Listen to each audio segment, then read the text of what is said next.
Eu tinha 18 anos quando jurei que aquela família ia pagar por cada humilhação que me fizeram passar.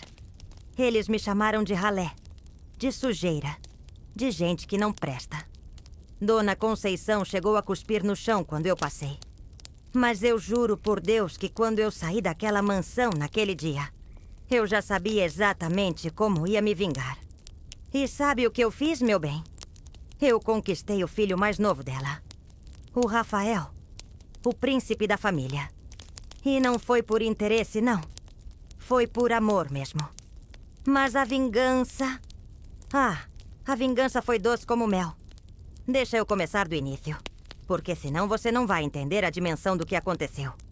Antes de continuar, me diz de onde você está me ouvindo? Porque essa história vai mexer com você. Pode ter certeza. Eu era Maria Helena, filha de seu José e Dona Nair. Meu pai era pedreiro e minha mãe lavava roupa para fora. A gente morava numa casinha pequena no bairro da Esperança, que de Esperança não tinha nada, só o nome mesmo. 3 cômodos para 6 pessoas, porque além de mim eram meus 4 irmãos mais novos. Lembro até hoje da primeira vez que eu vi aquela casa. Nossa Senhora, que diferença! Enquanto a gente dividia um banheiro minúsculo entre 6 pessoas, eles tinham banheiro até na garagem. Enquanto a gente comia feijão com ovo quando tinha, eles deixavam comida no prato porque não gostavam da cor do molho. Era um mundo diferente, meu bem. Um mundo onde o dinheiro não era problema. Onde o problema era decidir em qual carro ir ao shopping. Minha mãe sempre dizia: minha filha, a gente pode ser pobre, mas tem que ter dignidade. Cabeça erguida, roupa limpa, palavras educadas. E foi assim que ela me criou. Mesmo com as dificuldades, mesmo com a fome que às vezes batia na nossa porta, ela nunca deixou a gente se sentir menos que ninguém. Dinheiro não faz caráter, ela falava. Educação não vem da escola só, vem do berço. Quando eu completei 16 anos, minha mãe conseguiu um emprego para mim na casa dos Oliveira. Família rica da cidade, donos de fazendas, comércio, banco, enfim, donos de tudo. A mansão deles ficava no alto da Boa Vista, num terreno enorme, com portão de ferro todo trabalhado e jardins que pareciam coisa de filme. Eu ia trabalhar como faxineira, ganhando um salário que para a gente era uma fortuna, mas para eles era troco de bala. Mas antes de eu começar a trabalhar lá, minha mãe me sentou na cama e falou umas palavras que eu carrego até hoje. Maria Helena, ela disse, segurando minhas mãos com aquelas mãos calejadas de tanto trabalhar. Você vai entrar num mundo diferente. Vai ver coisas que a gente nunca teve. Vai conhecer pessoas que nasceram com tudo na mão. Mas eu quero que você se lembre de uma coisa. Você não é menos que ninguém. Você pode ser pobre, mas você tem algo que dinheiro não compra. Você tem caráter, tem educação, tem um coração bom. Não deixa ninguém te fazer sentir inferior. Eu prometi para ela que não ia deixar. Mas, meu bem, é mais fácil falar do que fazer.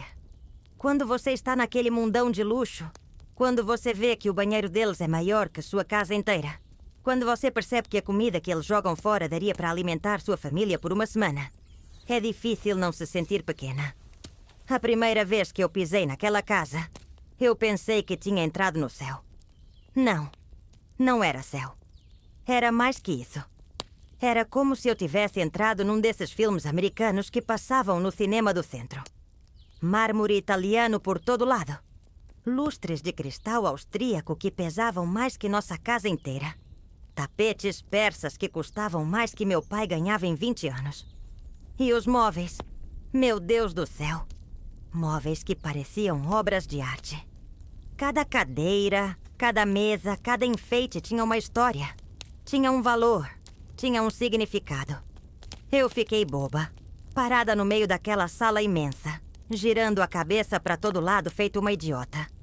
Tinha uma escadaria de mármore que subia curvada até o 2º andar, com um corrimão dourado que brilhava como se fosse feito de ouro mesmo. Tinha quadros nas paredes que eu depois descobri que eram de pintores famosos, alguns até estrangeiros. Tinha um piano de cauda preto que ocupava um canto inteiro da sala. Tão bonito que eu tinha medo até de respirar perto dele. E as flores, meu bem, Tinha flores frescas em todos os cantos, trocadas todos os dias. Rosas vermelhas, lírios brancos, orquídeas de cores que eu nem sabia que existiam. O cheiro da casa era de perfume caro, daqueles que você sente e sabe que custa uma fortuna. Tudo ali respirava dinheiro, poder, classe social. A primeira vez que eu pisei naquela casa, meu bem, eu pensei que tinha entrado no paraíso. Mármore por todo lado, lustre de cristal que pesava mais que nossa casa inteira. Tapetes que custavam mais que meu pai ganhava em 10 anos. E os móveis, meu Deus, móveis que pareciam coisa de museu. Eu fiquei boba, parada no meio da sala, girando a cabeça para todo lado feito uma idiota. Foi quando apareceu Dona Conceição Oliveira. E que aparição, meu bem! Uma mulher alta, magra como uma vara de pescar, sempre de vestido social e o cabelo preso num coque tão apertado que parecia que ia arrancar o couro cabeludo dela. Ela usava joias pesadas, anéis em todos os dedos, corrente de ouro no pescoço, pulseiras que tilintavam quando ela andava. Mas o que mais chamava a atenção não eram as joias. Era o jeito que ela olhava para as pessoas. Como se estivesse sempre cheirando algo podre. Ela desceu aquela escadaria de mármore como se fosse uma rainha descendo do trono. Os sapatos de salto alto faziam um barulho seco no chão, que ecoava pela casa inteira. Tac, tac, tac, tac. Cada passo era uma declaração de poder, de superioridade. E quando ela chegou perto de mim, meu bem, eu senti um frio na barriga que nunca tinha sentido antes. Ela me olhou de cima embaixo, devagar, analisando cada pedaço de mim como se eu fosse uma mercadoria no mercado. Olhou meu cabelo, que eu tinha penteado com carinho e prendido com um grampo simples. Olhou minha roupa, que era a melhor que eu tinha. Uma saia azul marinho e uma blusa branca que minha mãe tinha passado com tanto cuidado que não tinha uma ruga. Olhou meus sapatos, que eram velhos, mas estavam limpos e engraxados. E depois de me examinar toda, ela fez uma cara de nojo que eu nunca vou esquecer. Você é a nova empregada? Ela perguntou com aquela voz fina e arrastada que rico tem quando quer mostrar que é superior. Que decepção. Pensei que fosse mais apresentável. Ela falou isso olhando para mim como se eu fosse um inseto nojento que tinha aparecido no tapete persa dela. Eu abaixei a cabeça e murmurei um "sim, senhora", que quase não saiu da garganta. Senti minhas bochechas queimarem de vergonha, meu coração disparar de nervosismo. Mas ao mesmo tempo, alguma coisa dentro de mim se revoltou. Eu estava limpa, arrumada, respeitosa. Por que ela estava me tratando assim? Ela começou a me explicar as regras da casa. E, meu bem, eram mais regras que mandamento da igreja. Ela falava devagar, como se estivesse falando para uma criança burra, enfatizando cada palavra com aquela voz irritante. Primeira regra. Você não pode usar o banheiro da família. Tem um quartinho lá nos fundos, ao lado da lavanderia. É lá que você vai usar. Ela apontou para o fundo da casa com um dedo cheio de anéis. Segunda regra.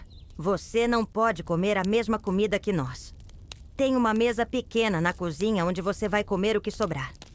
E só depois que a família terminar de comer. Ela continuou. Terceira regra. Você não pode conversar com os filhos da família. Só responder quando perguntarem alguma coisa. E sempre com "sim, senhor" ou "não, senhor". Quarta regra. Você não pode usar a porta da frente. Empregada entra e sai pela porta de trás. Quinta regra. Você não pode mexer nas coisas pessoais da família. Só limpar por fora, sem futucar. E a regra mais importante, segundo ela. Sexta regra. Você não pode dar pitaco em nada. Empregada que se mete onde não é chamada vai embora na mesma hora. E sem referência, para ninguém mais te contratar nesta cidade. Cada regra era como uma bofetada na minha cara. Eu não era um animal. Eu era uma pessoa. Eu tinha educação. Tinha sentimentos. Tinha dignidade. Mas ali, naquela mansão, eu era tratada como se fosse menos que um bicho de estimação. Mas o que mais me machucou foi o jeito que ela falava. Como se eu fosse burra. Como se eu não entendesse português. Como se eu fosse uma coisa e não uma pessoa. E pior ainda, ela falava alto, para todo mundo ouvir. Os outros empregados pararam de trabalhar para escutar. A cozinheira, que era uma senhora negra chamada Dona Joana, me olhou com pena. O jardineiro, seu Manuel, balançou a cabeça em desaprovação, mas baixinho, para ela não ver. Depois de explicar todas as regras, ela me entregou um uniforme. Vista isso. Ela mandou, empurrando um saco de pano na minha mão. E amanhã você começa às 5 da manhã. Nada de atraso, nada de desculpa. Eu não tolero preguiça nem desleixo. O uniforme era horrível, meu bem. Um vestido cinza sem forma, que fazia qualquer pessoa parecer um saco de batata. Uma touca branca para prender o cabelo, que deixava qualquer mulher parecendo uma freira. E um avental que era mais velho que eu, todo remendado e desbotado. Quando eu coloquei aquele uniforme, eu me senti humilhada. Não por ser uniforme de empregada, porque trabalho honesto não humilha ninguém. Mas por ser tratada como se eu fosse invisível, como se eu não tivesse nome, como se eu fosse só uma função. A faxineira. Dona Conceição me levou para conhecer a casa, e a cada cômodo que ela mostrava, ela fazia questão de frisar que eu não podia tocar em nada além do necessário para limpar. Esse vaso custou mais que você vai ganhar em 5 anos. Ela dizia. Essa mesa é uma antiguidade. Cuidado para não riscar. Essa cortina é importada. Se você rasgar, vai ter que pagar. Era como se ela quisesse deixar bem claro que eu era uma intrusa naquele mundo. Que eu não pertencia àquele lugar. Que eu estava ali por pura necessidade.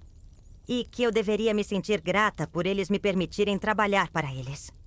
Quando terminamos o tour pela casa, ela me levou para o quartinho dos fundos, que seria meu banheiro. Meu bem, aquilo era menor que o banheiro da nossa casa pobre. Tinha um vaso sanitário velho, uma pia pequena e uma ducha que pingava. O cheiro era de mofo e umidade. As paredes estavam descascadas e tinha até algumas baratas correndo pelo chão. Aqui é seu lugar, ela disse, como se estivesse me fazendo um favor. Lembre-se, você é paga para trabalhar, não para pensar. Faça o que eu mandar, da forma que eu mandar. E talvez você dure mais que a anterior. Anterior? Eu perguntei o que tinha acontecido com a empregada anterior. Dona Conceição sorriu de um jeito maldoso e disse: ela se achou demais. Quis dar opinião sobre como a casa deveria ser organizada. Durou 2 semanas. Naquele momento, eu entendi que aquela mulher não estava apenas me dando um emprego. Ela estava me colocando no meu lugar, me lembrando a cada segundo que eu era inferior a ela. Que eu deveria ser grata por estar ali, mesmo sendo tratada como lixo. Você já foi humilhado por alguém? Deixa eu te contar o que isso pode despertar na gente. Nos primeiros dias, eu me senti pequena, insignificante. Eu acordava às 5 da manhã, colocava aquele uniforme horrível e começava a trabalhar. Limpava a casa inteira, banheiros, quartos, sala, cozinha. Lavava roupa, passava roupa, preparava café da manhã. Tudo isso enquanto a família dormia até tarde, acordava devagar, tomava café na cama. Mas o que mais me machucava não era o trabalho pesado. Era o jeito que eles me tratavam. Como se eu fosse transparente, como se eu não tivesse sentimentos, como se eu não fosse gente. Eles falavam de mim na minha frente como se eu fosse surda. Conceição, onde você arrumou essa menina? Que sem graça! Parece que não sabe nem segurar uma vassoura direito. Você tem certeza que ela não vai roubar nada? E o pior eram as humilhações diárias. Dona Conceição inventava defeitos no meu trabalho só para me xingar. Você não sabe limpar vidro. Olha essas marcas. Você não sabe cozinhar. Esse café está horrível. Você não sabe passar roupa. Olha essas dobras. E eu, coitada, acreditava que eu era ruim mesmo. Que eu não sabia fazer nada direito. Tinha dias que eu chegava em casa chorando. Minha mãe me consolava. Dizia que era só no começo, que eu ia me acostumar. Mas como se acostumar com a humilhação? Como se acostumar com o desprezo? Como se acostumar com o tratamento desumano? Eu comecei a observar a rotina da família. Dr. Oliveira saía cedo para o escritório, sempre de terno e gravata, cheirando a perfume caro. Dona Conceição ficava em casa supervisionando tudo, dando ordens, recebendo visitas. Os filhos mais velhos, Carlos e Eduardo, trabalhavam no banco da família. E o mais novo, Rafael, tinha acabado de se formar em Direito e estava começando a trabalhar no escritório do pai. A família tinha tudo que o dinheiro podia comprar. Carros importados, roupas de marca, joias caras, viagens internacionais. Mas sabe o que eu percebi? Eles não eram felizes. Dona Conceição vivia de cara amarrada, sempre encontrando defeito em tudo. Dr. Oliveira chegava em casa estressado, gritando com todo mundo. Os filhos mais velhos viviam brigando por causa dos negócios. E o Rafael sempre parecia triste, como se estivesse carregando um peso nas costas. Eu trabalhei lá por 6 meses aceitando tudo calada. Precisava do dinheiro, né? Minha família dependia do meu salário. Mas cada dia que passava, a humilhação ficava maior. Dona Conceição parecia ter prazer em me humilhar. Ela inventava tarefas impossíveis só para me ver sofrer. Limpa essa escada de mármore até ela ficar brilhando igual espelho. Lava essa roupa até ela ficar branca igual neve. Arruma esse jardim até ele ficar perfeito igual revista. E quando ela recebia as amigas para o chá da tarde... Ai, meu Deus, era pior ainda. Elas falavam de mim como se eu fosse um móvel da casa. Conceição, onde você arrumou essa menina? Que feia! Parece que saiu da sarjeta. Você tem que tomar cuidado com essas pessoas. Elas roubam qualquer coisa. Eu não deixaria uma dessas nem perto dos meus filhos. Elas falavam sobre empregadas como se fossem falando de bichos. A minha anterior era uma preguiçosa. Tinha que ficar em cima para trabalhar. A minha roubou uma colher de prata. Tive que chamar a polícia. Essas pessoas não têm educação, não sabem se comportar. E Dona Conceição concordava com tudo, balançando a cabeça e olhando para mim com cara de nojo. Mas eu escutava tudo. Eu fingia que estava ocupada limpando, mas eu escutava cada palavra. E cada palavra era como uma facada no meu coração. Porque elas estavam falando de mim, da minha família, da minha classe social. Elas estavam dizendo que eu era menos que elas. Que eu não prestava, que eu não merecia respeito. Teve um dia que uma das amigas da Dona Conceição disse uma coisa que me marcou para sempre. Conceição, você já percebeu que pobre tem cheiro? É um cheiro de suor, de comida barata, de casa sem ventilação. Quando elas chegam perto da gente, a gente sente na hora. E todas riram, como se fosse a coisa mais engraçada do mundo. Eu estava servindo o chá naquele momento. E quando eu ouvi aquilo, minha mão tremeu tanto que eu quase derrubei a xícara. Eu fiquei vermelha de vergonha, porque eu pensei que talvez fosse verdade. Talvez eu realmente tivesse cheiro de pobre. Talvez eu fosse nojenta mesmo. Talvez eu merecesse ser tratada assim. Naquela noite, eu cheguei em casa destruída. Entrei no banheiro e fiquei cheirando minha roupa, meu cabelo, minha pele. Tomei banho 3 vezes, me ensaboei toda, lavei o cabelo 2 vezes. Mas o cheiro que eu sentia não era na pele, era na alma. Era o cheiro da humilhação, da vergonha, da baixa autoestima. Minha mãe percebeu que eu estava diferente. Ela me perguntou o que tinha acontecido e eu contei tudo. Ela me pegou no colo, mesmo eu já sendo uma moça de 17 anos, e disse: "Minha filha, você não tem cheiro de pobre. Você tem cheiro de pessoa trabalhadora, de pessoa digna, de pessoa que luta pela vida. E isso é perfume, não é fedor."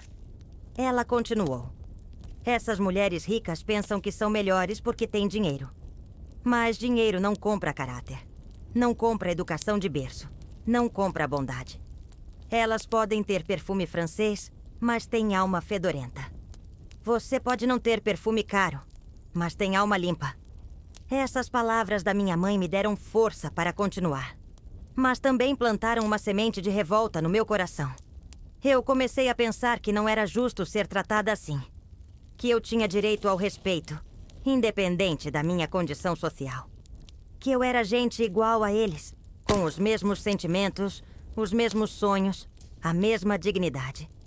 Mas o pior de tudo ainda estava por vir. O ponto final foi numa festa de aniversário do Dr. Oliveira. Eles fizeram uma festa enorme, com gente importante da cidade toda. Prefeito, vereadores, empresários, médicos, advogados. Todo mundo bem vestido, bem penteado, bem cheiroso. A casa estava linda, com flores por todos os lados. Mesa farta, música ao vivo. Eu estava responsável por servir os salgadinhos e as bebidas. Tinha passado a tarde inteira preparando tudo, caprichando nos detalhes, porque eu sabia que era uma festa importante. Coloquei meu uniforme mais novo, penteei o cabelo com cuidado, até passei um batom clarinho que minha irmã tinha me dado. A festa estava animada, todo mundo conversando, rindo, brindando.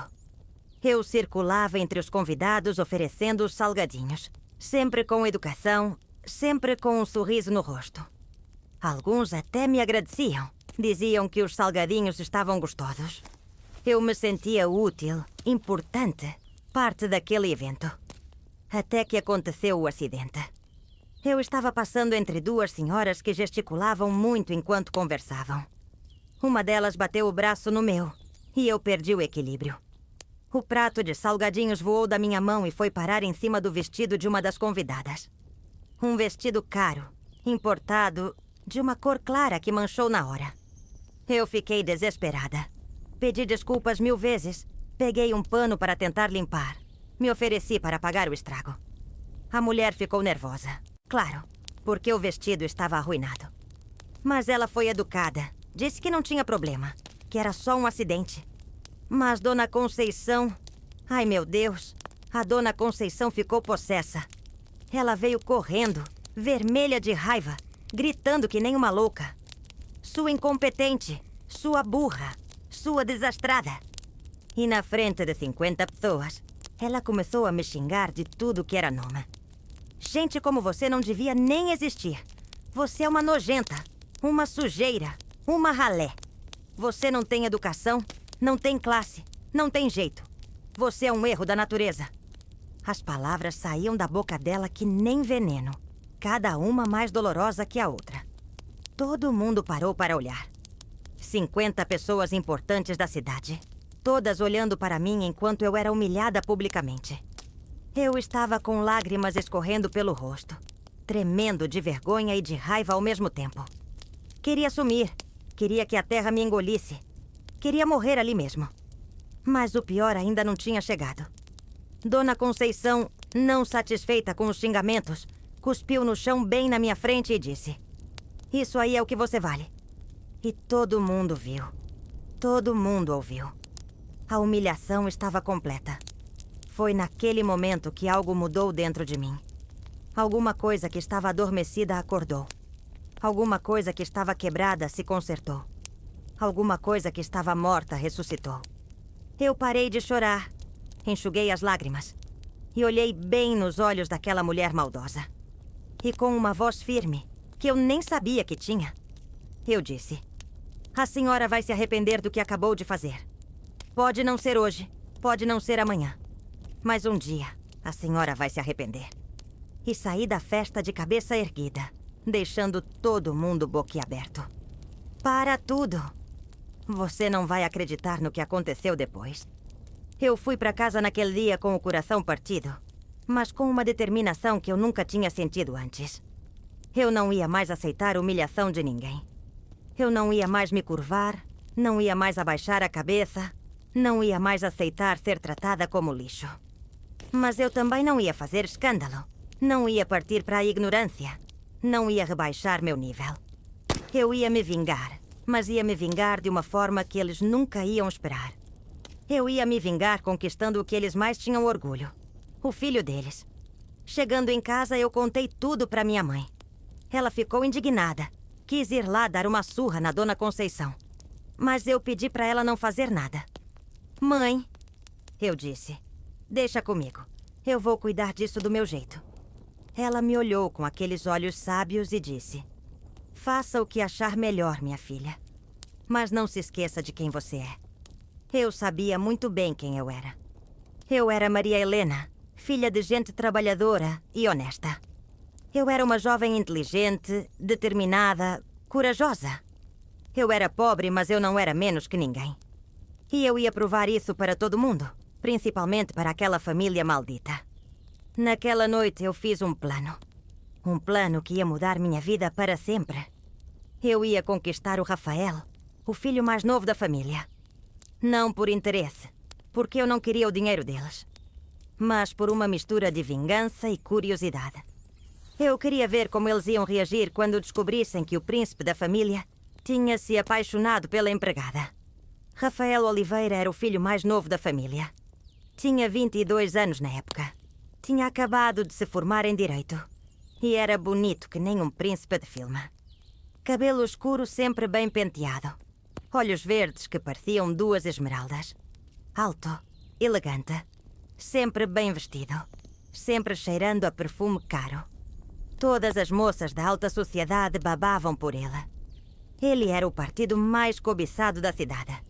Eles fizeram uma festa enorme, com gente importante da cidade toda. Eu estava servindo os salgadinhos quando tropecei e derrubei o prato no vestido de uma das convidadas. Não foi por maldade, foi acidente mesmo. Mas Dona Conceição ficou louca de raiva. Na frente de todo mundo, ela começou a me xingar. Sua incompetente! Sua burra! Gente como você não devia nem existir. Você é uma nojenta, uma sujeira, uma ralé. E sabe o que ela fez depois? Ela cuspiu no chão e disse: isso aí é o que você vale. Na frente de 50 pessoas, meu bem. Eu estava com lágrimas escorrendo pelo rosto. Mas foi naquele momento que algo mudou dentro de mim. Eu não baixei a cabeça. Eu olhei bem nos olhos dela e disse: a senhora vai se arrepender do que acabou de fazer. E saí da festa de cabeça erguida. Para tudo! Você não vai acreditar no que ela fez depois. Eu fui para casa naquele dia determinada. Não ia mais aceitar humilhação de ninguém. Mas também não ia fazer escândalo. Não ia brigar.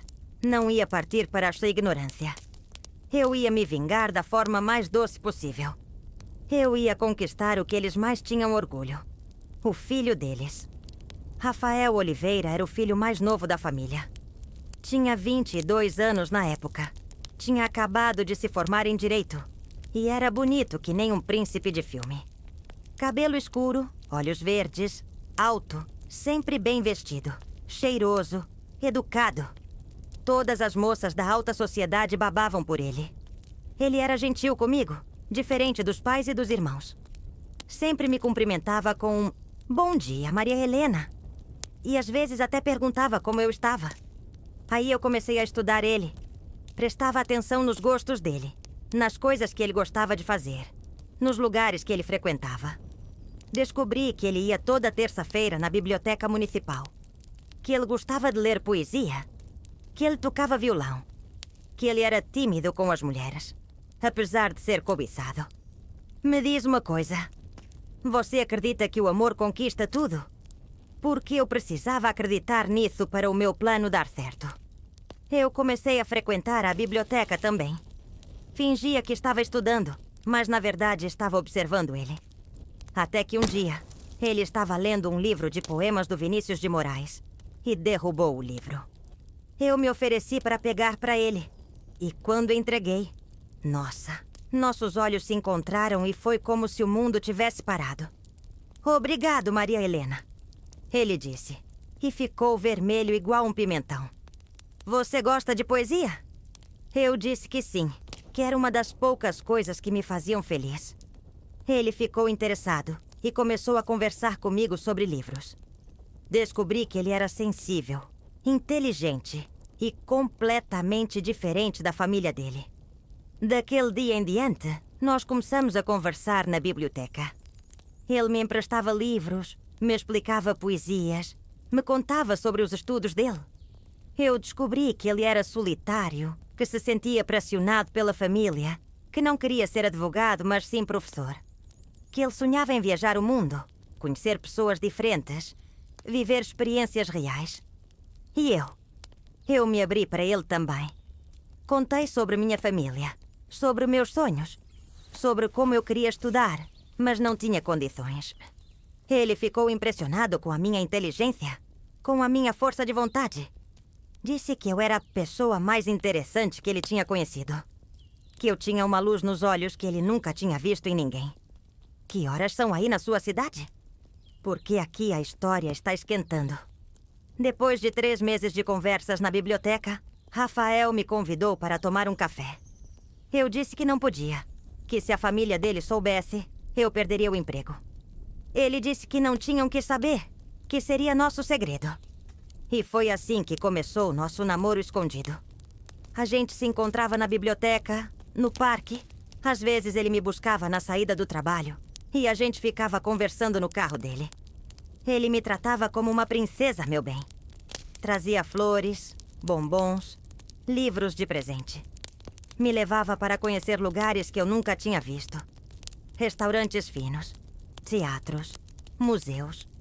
Ele dizia que queria que eu conhecesse o mundo, que eu merecia coisas boas.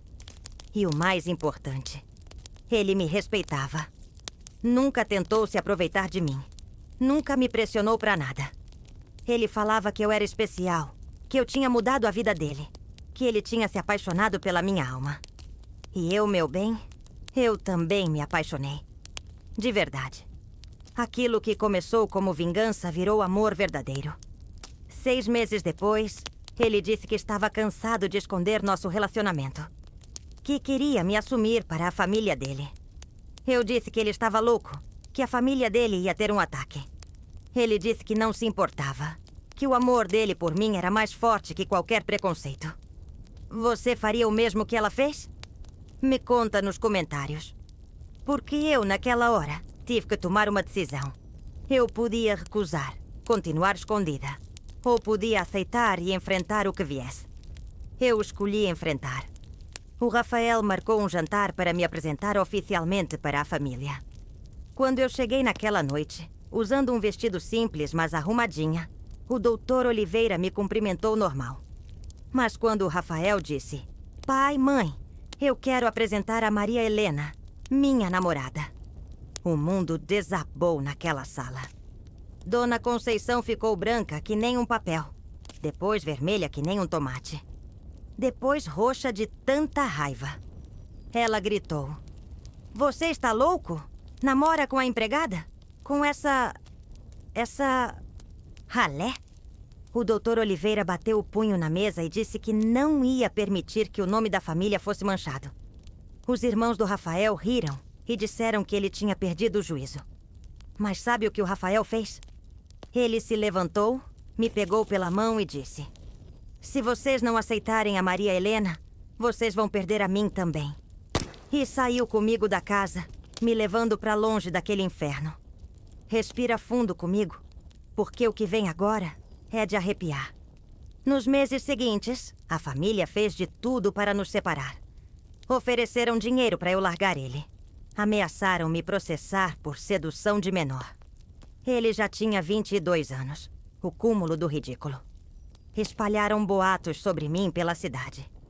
Disseram que eu era interesseira, que tinha enfeitiçado o Rafael, que era prostituta. Mas nada disso funcionou.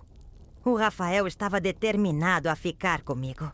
Ele arrumou um emprego em outro escritório, alugou uma casa pequena para a gente morar juntos. Não era luxo, mas era nosso. Ele disse que preferia viver simples comigo do que rico e infeliz com outra pessoa. A família dele cortou relações com ele. Tiraram ele da herança, do testamento, de tudo. Dona Conceição espalhou pela cidade que o filho dela tinha morrido, que ela não tinha mais filho nenhum chamado Rafael. Pode imaginar a dor que isso causou nele. Mas ele aguentou firme, porque o amor dele por mim era verdadeiro. 2 anos depois, a gente se casou. Foi uma cerimônia simples, só com minha família e alguns amigos. Mas foi o dia mais feliz da minha vida. Eu estava casando com o homem que eu amava. E, ao mesmo tempo, estava me vingando da família que me humilhou da pior forma possível. Depois do casamento, eu engravidei. Quando nasceu nossa primeira filha, o Rafael quis levar a netinha para os avós conhecerem. Eu disse que não, que eles não mereciam. Mas ele insistiu. Disse que talvez eles mudassem de ideia. Fomos lá. Batemos na porta da mansão. E sabe o que aconteceu? Dona Conceição olhou para a netinha dela, uma bebê linda, e disse: "Não quero conhecer bastardo de empregada." E fechou a porta na nossa cara. Naquele dia, eu vi o Rafael chorar pela primeira vez. Ele disse que não entendia como os pais dele podiam ser tão cruéis. Eu consolei ele. Disse que nossa família era melhor sem eles. E era verdade.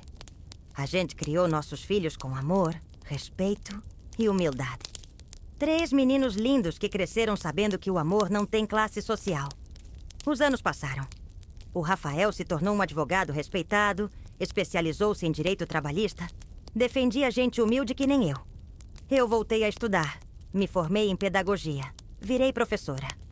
A gente comprou uma casa própria, educou nossos filhos, foi feliz. Mas a vida tem dessas ironias, meu bem. O tempo passou e os negócios da família Oliveira começaram a ir mal.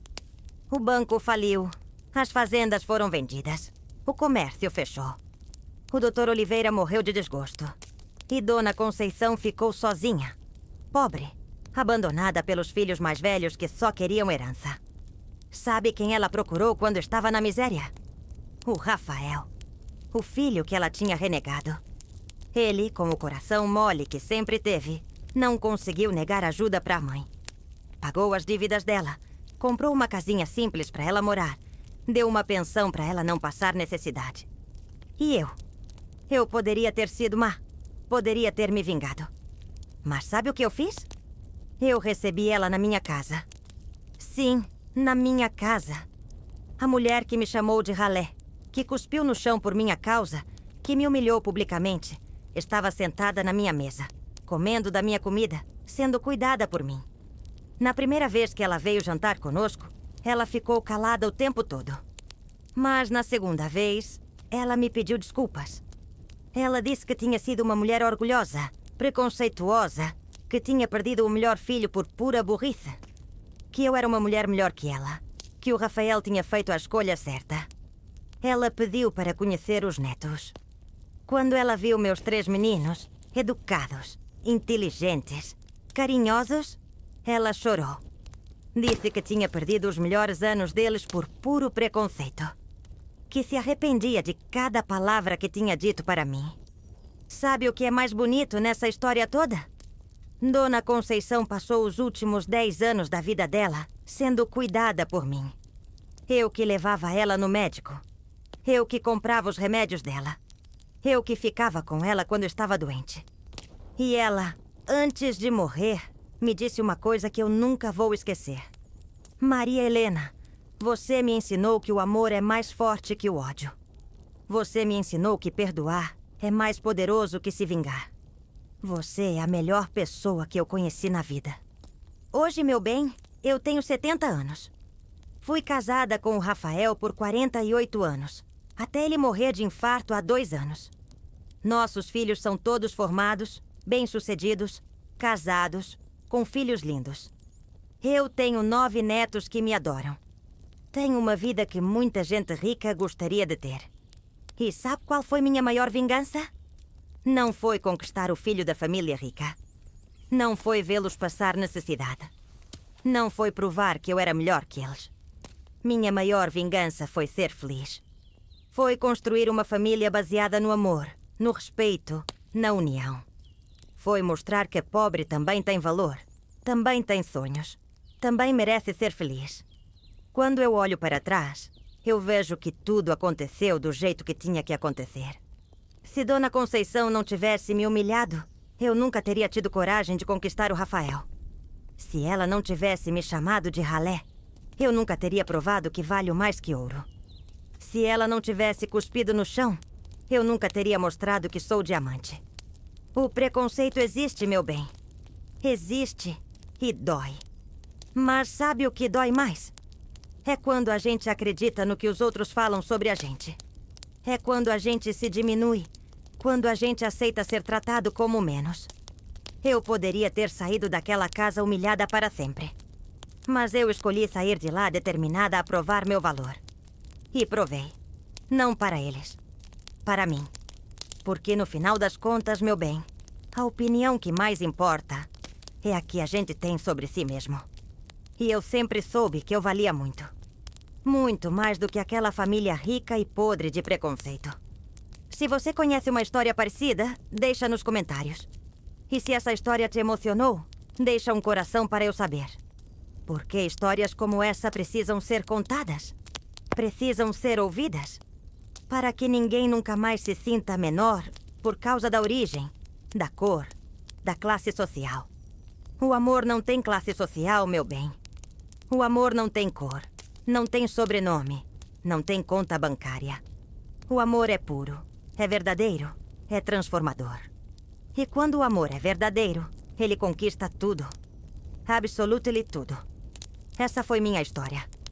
A história de uma menina pobre que foi humilhada, mas que transformou humilhação em força, desprezo em amor e vingança em perdão. E que hoje, aos 70 anos, pode dizer com orgulho: eu venci. Não porque me vinguei, mas porque fui feliz. E ser feliz, meu bem, é a maior vitória de todas.